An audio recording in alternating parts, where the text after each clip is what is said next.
Iyi ni radio BBC gahuza miryango ivugira i Londres kuri metero 19 25 31 na 41 no ku mirongo ya FM mu karere k'ibiyaga bigari no kuri internet kuri bbcgahuza.com.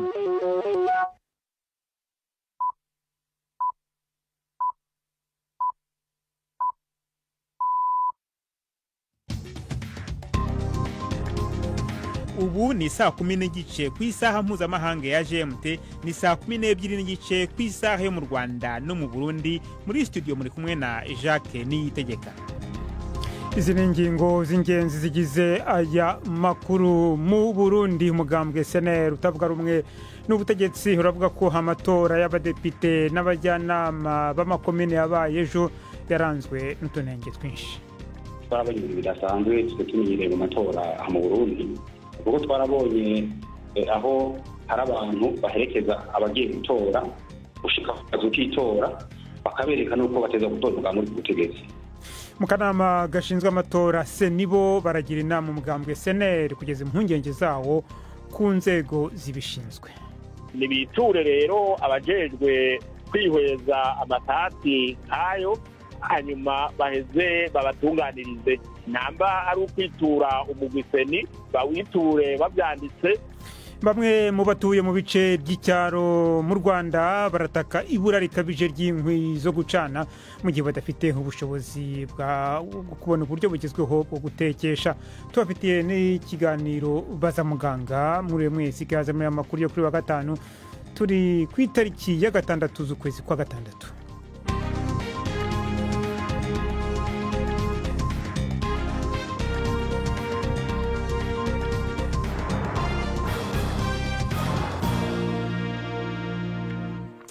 Amakuru ku buryo burambuye ni mukanya. Robert Patrick Misigaro amaze kutugezaho ni make amakuru y'ingenzi avugwa hirya no hino ku isi.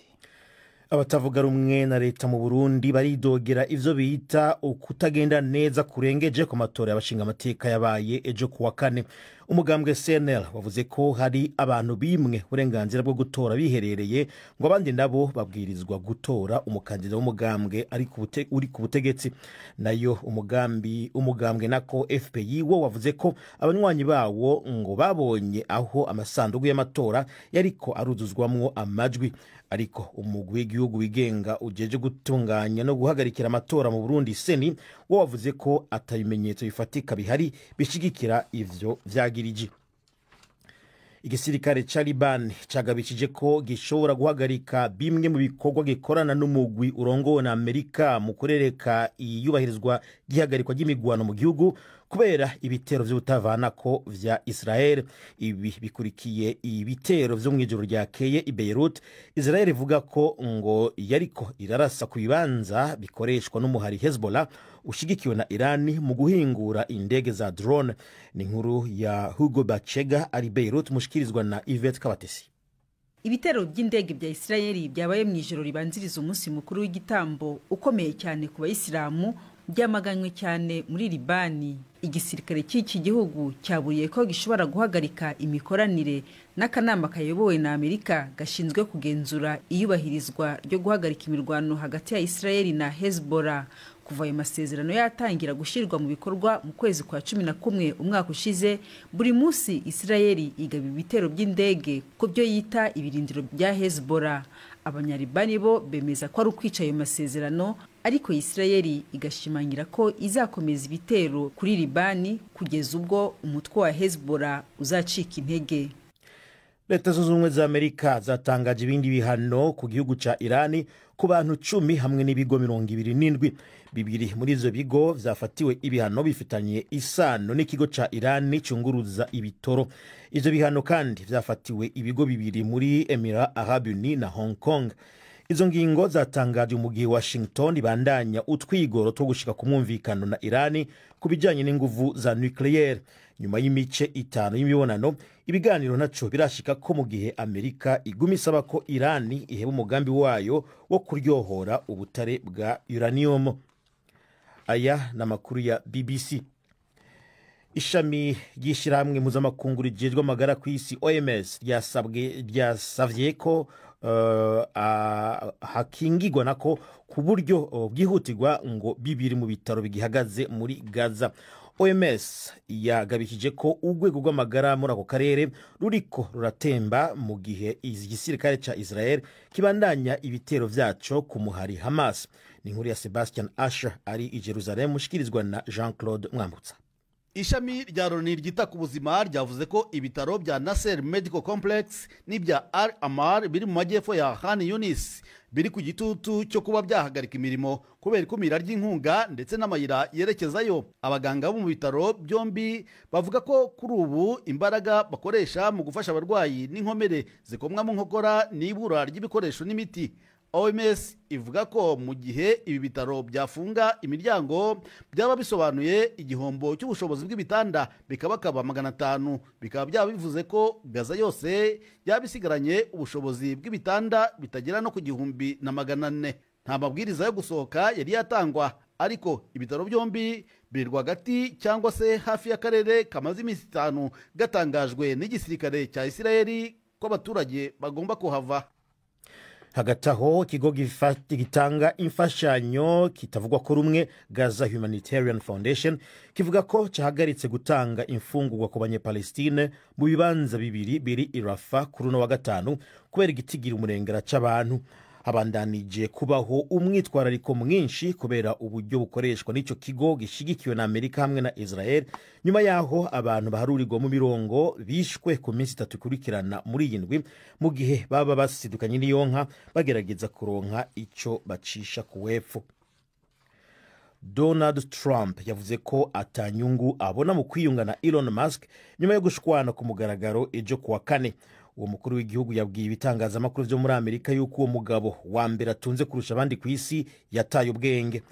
Abo uko ari babiri vyari vyitezwe ko bayaga uno munsi bakagerageza kumvikana, ariko umubonano ntukibaye. Ibiro White House vya Bwana Trump vyavuze ko ariko ariyumvira kwikura imodoka yiwe yo mu bwoko bwa Tesla. Abo bagabo babiri batangiye guterana amajambo yo gutukana kuri internet nyuma yaho uwo mukuru w'igihugu avugiye ko yatengushwe n'amajambo y'uyu yahoze ari umuhanuzi wiwe anegura igitigiri c'amahera atekanijwe gukoreshwa. Jacques urakoze Robert Patrick Misigaro.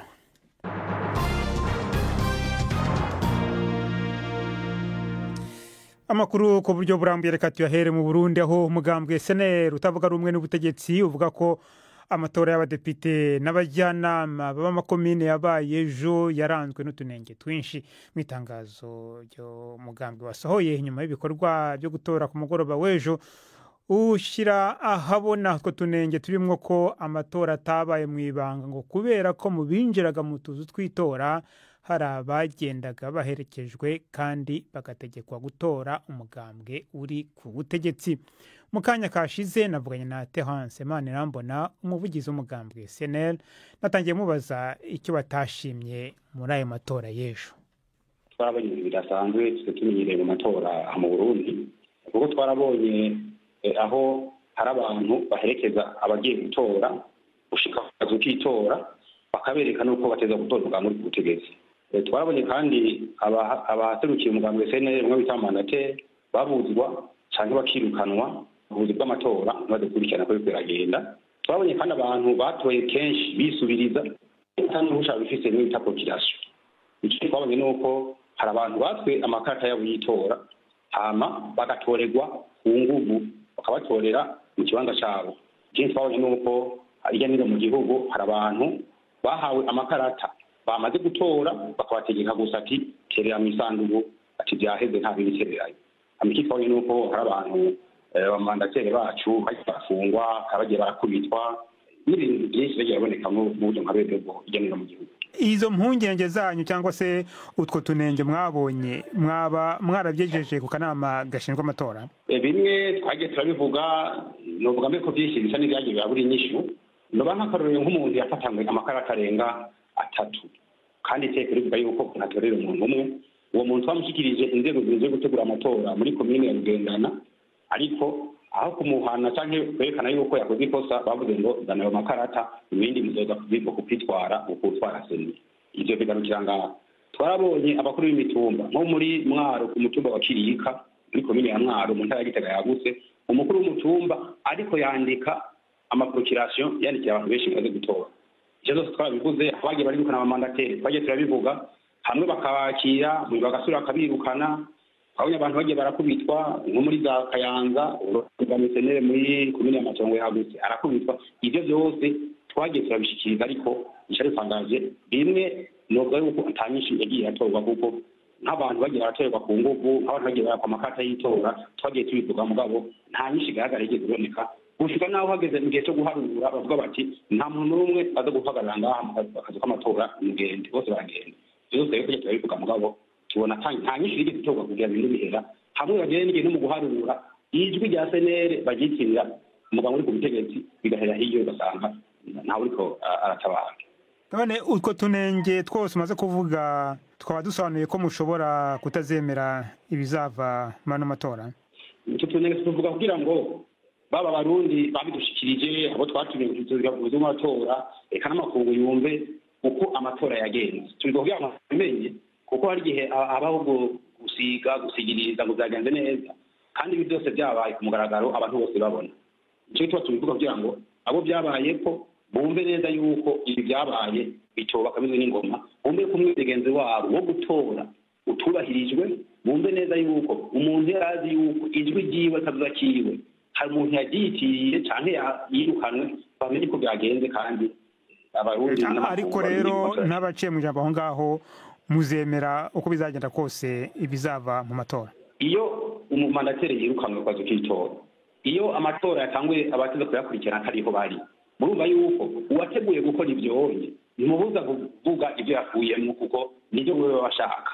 ivyo rero twebwe azovuga uko babiteguye uko nyene murumva yuko bitazoba bihuye no gushaka k'umunyagihugu avuga ati jewe natoya icyo tuba tuvuga tuti ni uburenganzira bwacu rero kuvuga ibyo bitameze neza kuko ijwi ry'umuntu niwe yitorera akazoza kiwe nta muntu avuga ati ndakugeneye abazoguserukira canke tora atora hariya ivyo nta bihuye n'amatora arimwo novuga be umuco n'amatora arimwo mwidegenzi Terence Manirambona umuvugizi w'umugambwe SNL twashatse kumenya icyo mu kanama gashinzwe amatora mu Burundi seni bavuga kuri ibyo bamaze kumva bivugwa n'umugambwe SNL maze kumugana na François Bizimana umuvugizi wa seni icyo ndabivuga ko si ikintu kirekire cyane kuko ahabereye amatora hose abitoza bose baba barungitse inderetsi zabo aribo twita les mandataires ivyo byose rero mudondaguye kuko bavuga ko babibonye yuko ari amahinyu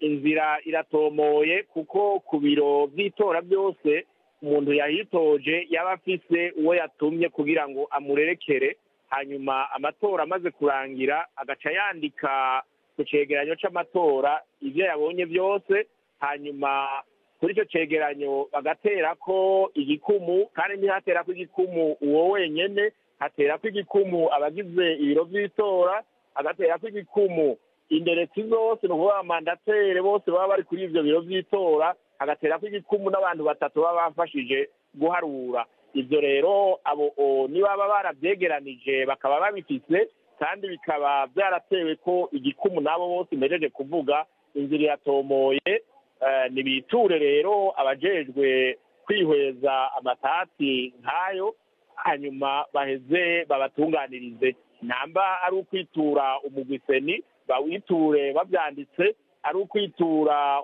inzego z'ubutungane naho nyene bavyandike baheze babyihweze iyo niyo nzira itomowe kandi niyo nyishu mbona jewe noba ariko baravuga ko intumwa zabo abo ni senere bavuga ko abamandateri babo babujijwe gukurikirana amatora hamwe na hamwe ndetse ko hari naho byageze bagafungwa cyangwa bakubitwa uko no gushikuza niba barakubiswe hari abavuga ko bakubiswe ni bimwe nariko ndishura biratomoye iyo umuntu akubiswe aca yitura inyamiramabi nibaza fatawakubiswe ngo aca agenda atacavuze kandi inyamiramabi ariho zari ziri zishobora kumutabara icyo rero nico novuga namba uwo ejo atashoboye guca bikora yakubiswe akibagira kwitwara ntihararengerana arashobora n'ubu kwitwara afise ivyemezo yuko ivyo vyabaye hanyuma ivyo navyo mwari muvuze ngo inderetsi zabo aribo mandatere ngo ntibemerewe. Nakubwiye yuko ku biro by'itora byose haba hariho abamandateri babo bitoje bose. Nko muri Bujumbura hitoza imigwi 29, ni ukuvuga habwirizwa kuba hariho abamandateri 58, kandi umwe wese undi yahabwa icegeranyo ciwe yisangije. Hahabwa icegeranyo abamandateri bose baba bari ngaho kandi bose bateye ku gikumu. Twibaza rero yuko ntabo babibabwiye bo muri seneri ico cegeranyo bokizana, kuko urumva n'abandi bazoba baravyanditse barabitera ko igikumu niyo byaba ari byo, aho ngira ngo urwo rubanza rworoshe, kuko urubanza rufise ivyabona bishika 29, ubwo ntigoteba no gucika. Mbese muri make muri seneri nibakusanya ibimenyetso hanyuma babishikirize umugwi seni. Yego cyane, bafise ibimenyetso yuko ivyo barega ari binyakuri, niko navuze ngitangura nagize nti babishikirize inzego zijejwe kwihweza ibibazo nk'ivyo, hanyuma birabwe ingene bimeze, hanyuma inyishu itangwe. Nayo ubundi ibibazo nk'ivyo ntibitorerwa inyishu mw'ibarabara na buhoro buhoro, bitorerwa inyishu mu nzego zategekanijwe n'amategeko. Izo nazo nibaziture niba bafite ibyemezo. François Bizimana, umuvugizi w'akanama gashinzwe amatora mu Burundi. BBC gahuza miryango tugeze ku isaha ya saa 12:46 ku masaha yo mu Rwanda no mu Burundi. Abadukurikira kuri internet, abadukurikira kuri Facebook live.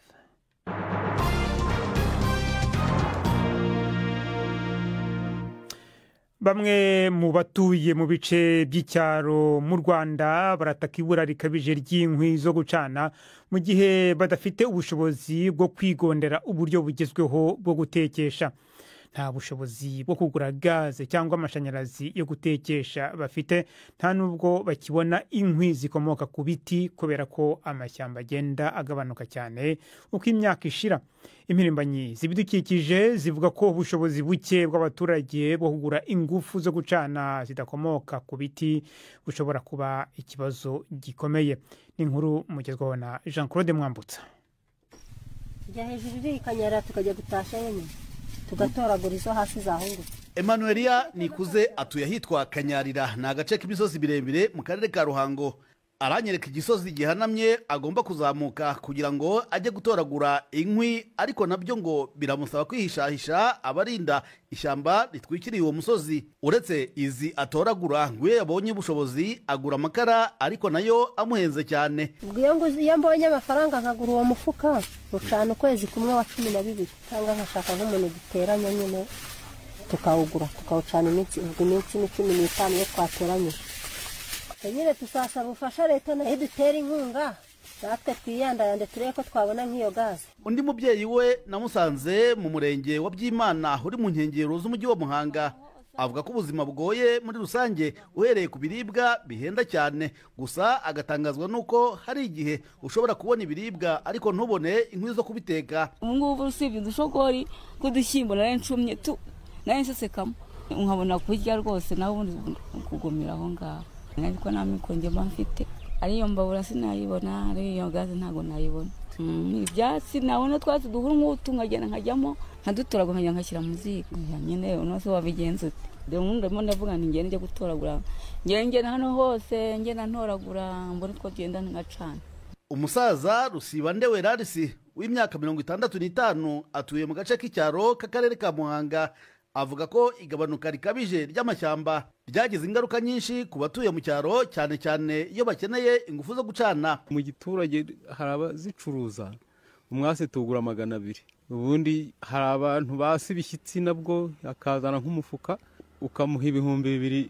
Nge mbyiruka nayo nzi ko umuntu atagura inkwi, ariko ubu urabona ko imisozi yambaye ubusa nyine nta kintu kiriho. Impungengeri zose ku mpirimbanyi z'ibidukikije zivuga ko ubuke bw'ibicanwa bushobora gutuma amashyamba arushaho gukendera. Dr Frank Habineza ni umukuru w'ishyaka riharanira kurengera ibidukikije Green Party, akaba n'impirimbanyi yabyo. Ingaruka ntabwo zabura, zirahari, kuko cyane iyo babuze uburyo bateka kabirangira n'ubundi bagiye kujya mu mashyamba gushaka ibiti bari buteme kugira ngo baze kubona izo nkwi kuko nta bundi ntabwo babaho batariye kandi ntabwo baba batatetse. Twabivuze turi no mu nteko ishinga amategeko ko twifuza ko ari imisoro yose iriho kuri gazi yavaho kuri ibi biciro byagabanuka. Si ikintu twasabye nuko hajya ububiko iyo gazi ikava hasi kaza muri ubwo bubiko. Icyo ni umwe mu bisubizo birambye kuko iyo nyinshi dukoresha bita LPG gazi iva hanze. Minisiteri ishinzwe ibidukikije nayo ivuga ko igabanuka ry'ingufu z'ibicanwa riteye inkeke kandi ko hakenewe ishoramari rikomeye muri uru rwego.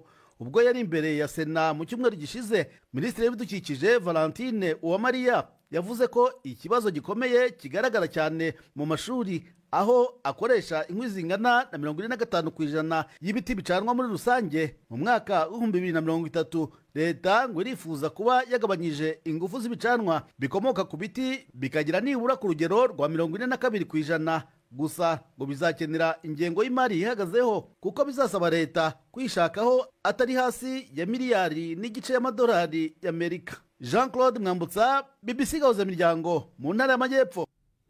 Dukomereze mu kiganiro cy'urubuga rw'imikino. Uyu munsi mwateguriwe kandi mugezwaho na Yves Bucyana. Imikino kuri BBC Gahuza Miryango.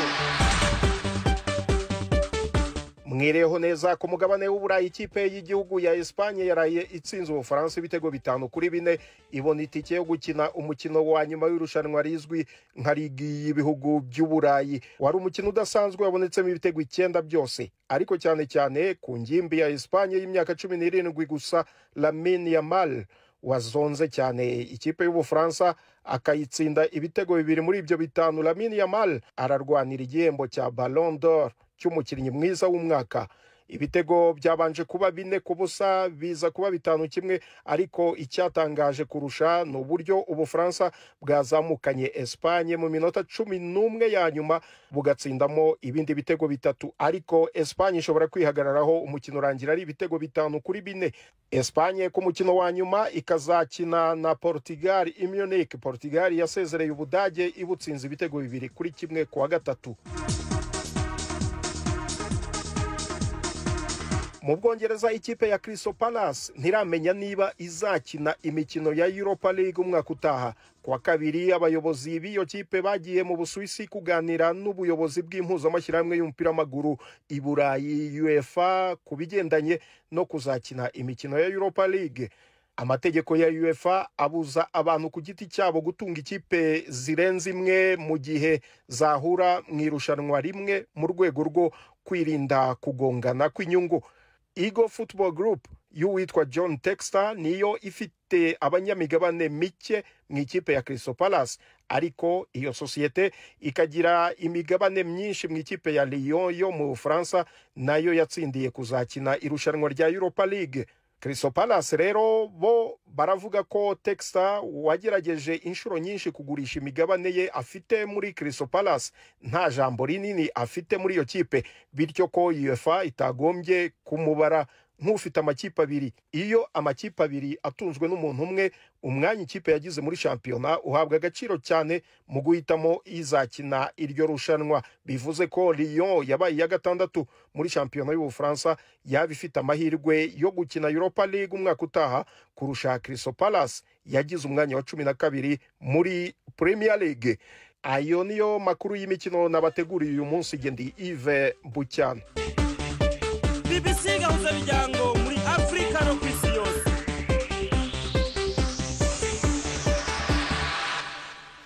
Urakoze Yves Bucyana. Reka dukomereze mu kiganiro baza muganga mwateguriwe kandi mugezwaho na Yvette Kabatesi.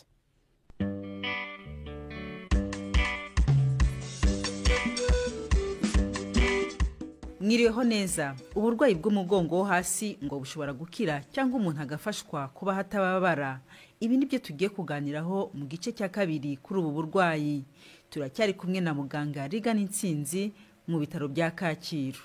Kuvura uburibwe bw'umugongo turabivuga nyine ko ari uburibwe, ariko haba hari indwara yabiteye. So kubivura rero byaterwa n'icyateye ubwo buribwe bw'umugongo.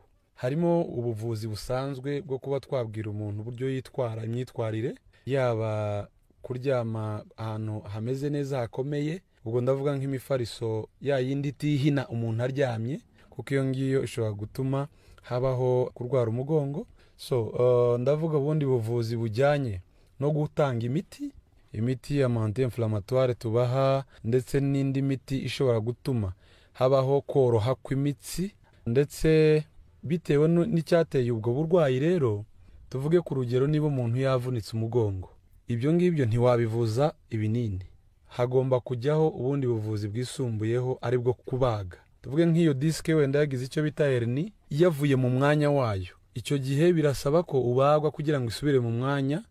Uretse n'ibyo byo kubaga, hari n'ibindi, guterwa inshinge mu mugongo, cyane cyane muri icyo gice cy'umugongo kibabara, nabyo birafasha. So ikindi ni ubuzima bw'umuntu, ushobora kugenda muri kine ku kugorora imitsi, ibyo nabyo hari igihe birafasha cyane. Akenshi ubwo burwayi buravurwa, ariko no gukira kwabyo byaterwa n'igihe bimaze, nk'uko nabivuze, ndetse n'imyaka umuntu agezemo. Tuvuge niba ari igufa rishaje bya osteoporose, byagorana kuko nyine n'imyaka ugezemo, ariko akenshi ni uburwayi buvurwa kandi bugakira. Nyamara abantu benshi iyo barwaye umugongo barakubwira bati ndivuza ariko sinkira. Aho niho byaba bitandukanye n'ibyo ubuvuzi mutubwiye. Byaterwa n'aho yivurije, hari igihe natwe twivuza nabi, ariko akenshi tuzi ko mu kwivuza hagomba gukorwa ibizamini, ari nabyo byuma cyane cyane bireba neza urutirigongo, bikamenya niba ari imyakura irwaye, cyangwa niba ari imitsi, cyangwa niba ari igufwa ubwaryo. Icyo gihe rero bitewe n'impamvu yabiteye, rwose ushobora kuvurwa ugakira, tutirengagije nyine icyo nagarutseho cy'imyaka. Ariko kandi tuzi ko umugongo, urutirigongo, ni umuyoboro munini w'imyakura myinshi, kandi imyakura muzi ko ariyo yumva ububabare, ndetse n'ituma twumva nyine mu mubiri. Akenshi rero kubera ko hari sensible, ari ahantu hagoye cyane, ugasanga nubwo rimwe na rimwe wavuwe, rimwe na rimwe bigiye bigaruka. Kine zifasha abantu koko cyangwa se kuriya nyine gukorerwa gukangura imitsi no kuyigorora cyane rwose. Imitsi y'imyakura ikeneye ibintu bitandukanye kugira ngo ibashe koroherwa. Kine tuvuga si ugukanda gusa, hariho kine zitandukanye bitewe n'ibikoresho bakoresha. Hari abashiraho ubukonje bukorohera abantu, hari abakoresha ubushyuhe bitewe n'impamvu runaka yateye ubwo burwayi. Ari nk'ikibazo cy'igufwa ryamunzwe cyangwa ryavunitse, kine yakorwa nyuma yo kurivura mu bundi buryo. Ariko ubusanzwe iyo ari imitsi y'imyakura gusa yagize icyo kibazo, cyangwa imitsi yitubona ya muscle, rwose kine ni ikintu gifasha cyane. Noneho tuvuge nk'abagore batwite, iyo abyaye hari igihe bayumva nyine ngo umugongo kenshi uhita umera nk'ucitse. Habura burwayi mu buvugaho iki? Ababyeyi babyaye tuzi ko kubyara habamo imbaraga nyinshi, kandi biriya bise mureba iyo abantu babyara, kubera ko inyama zo mu mugongo n'izo mu nda zihuje communication, akenshi rero byabisa byumvira mu mugongo cyane cyane rwose. Rero iyo abyaye rimwe na rimwe niho ahita yumva nk'aho umugongo ucitse, ndetse yewe uretse no kubyara, no mu gihe atwite wa mugongo wabonye ibindi biro, hiyongereye ibiro yarasanganwe, rero bigatuma wa mugongo umurya. Ibyo rwose bibaho, ariko abenshi rwose nyuma yo kubyara barabikira. Ariko ntihabura 2/10 cyangwa 2/100 bashobora kugumana icyo kibazo, kuko iyo umuntu yabyaye haba habaye impinduka ku mubiri we. Hanyuma bavuga bati iyo utubahirije, tuvuge nk'amabwiriza muganga yaguhaye, iyo bakubaze ubyara cyangwa se bakubaze bisanzwe mu nda, nabyo ngo bishobora gutera umugongo, byo birashoboka? Iyo umuntu yabazwe abyara, cyangwa se yabazwe n'ikindi icyo ari cyo cyose, umuganga hari amabwiriza atanga mu by'ukuri kugira ngo bimufashe gukira neza. Kutayubahiriza bishobora kugira ingaruka, ariko kutayubahiriza siyo mpamvu twavuga nyamukuru ishobora gutuma umuntu arwara umugongo. Ahubwo igitera umugongo ni kwa kubyara nyine yabyaye, ndetse n'ababagwa tuzi ko bafite uruguma n'igisebe, ariko abenshi rwose barabikira. Muganga Rigana Intsinzi wadusobanuriraga ku burwayi bw'umugongo wo hasi. Rero turamushimiye, kandi twongera kwibutsa ko dukomeza kwakira ibibazo byanyu. Ikiganiro ugasanuka amabaruwa 2790. Email ni bazamuganga@gmail.com. Muraraharyana. Ejo mu kiganiro cy'imvo n'imvano tuzavuga ku mabwiriza y'inyongera yatanzwe na leta y'u Rwanda arebana n'imiryango ishingiye ku myemerere cyangwa amadini. Mwakoze cyane mwitamo BBC Gahuza Miryango.